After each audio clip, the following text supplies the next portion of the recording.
Good morning. This lecture I have chosen for you today is from The Greatest Spirit Ever, written by Donahue, an American legend whose journey to greatness began in the New York bar late 1967. His beer started as an adventurous lark that was supposed to take 3 days, but it took him to the heart of the Vietnam War's darkest hours. We were in Doc Fiddler's on Cone Lane in 1967. It was a favorite bar in the Inwood neighborhood of Manhattan. George Lynch was the bartender. We called him Colonel. It was an honorary title, since he had only made private first class in the Army. But he was a great military historian and patriot. The Colonel was beautifully crazy. He treated the boys who came back from war like kings. At Doc Fiddler's, they didn't pay for a drink. The Colonel had become unhappy lately with what he was seeing on news reports about the war. Anti-war protesters were turning anti-soldier. As these new scenes played out on the TV above the bar, the Colonel didn't hide his disgust. You know how demoralized they must be, he growled. We've got to do something for them. Yeah, shouted the assembly.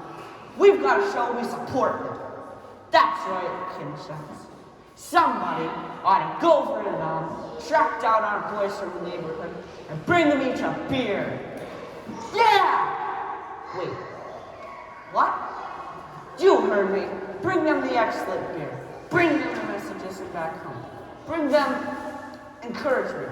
Tell them to lift them every step of the way. The Colonel folded his arms on the bar and looked me dead serious in the eyes. Chickie, he said, I want to borrow your seaman's card. I was a U.S. merchant marine, a civilian seaman working on tankers and other commercial ships. I have a seaman's card, issued by the U.S. Coast Guard and used in lieu of passport. What do you want my seaman's card for? I asked. I'm going to get on one of those ships that goes to Vietnam, he answered. And then I'm going to bring all the guys from the neighborhood a drink. But there was no way the Colonel could borrow my seaman's card to sail off to a war zone. He wouldn't know what to do on a merchant ship. Besides, he didn't look anything like me. There was no way.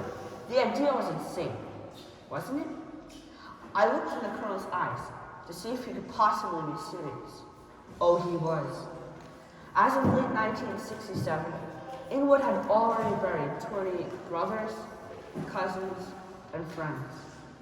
At least half of the soldiers had been drafted at the age of 18, or even 17.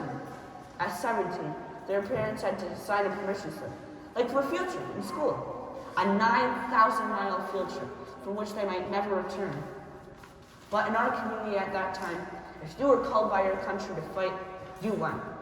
In Inwood, we grew up singing the Star-Spangled Banner at the end of Mass every Sunday. Your feelings of patriotism were connected to your religious beliefs. We gotta support them, he yelled again. I felt the same way as he did, but actually going there seemed a little extreme. I couldn't give the Colonel my seaman's card, and I was doing nothing, simply hanging out and drinking beer with my buddies, while our friends were over there dying. I thought, I have the right idea to slip into Vietnam. I have the time. Maybe I could do this. No, I have to do this. Yeah, George, okay, I said. You get me a list of guys and what units they're with. I'll bring them a beer. The next day, I went into the bar and found that word had gotten out. People young and old came with paper and letters with names of units. Amidst all the noise, I saw Mrs. Collins. She approached me and said, Billy tells me you're going over to see my Tommy. Oh, thank God for you, Chick. Tell my Tommy how much I miss him, and tell him that I pray for him every single day. Mrs. Collins, I said, I'll find him. And if I do, I'll tell him how much you love him. The Colonel yelled, Don't worry, Mrs. Collins. Chickie will take care of it. He's going to do us. Let's raise a glass to Chickie. God bless Chickie, and God bless America. It was as if the Colonel had given me my orders. I was off to go on my mission. There was only one problem. I still had my doubts that I could pull it off. Thank you.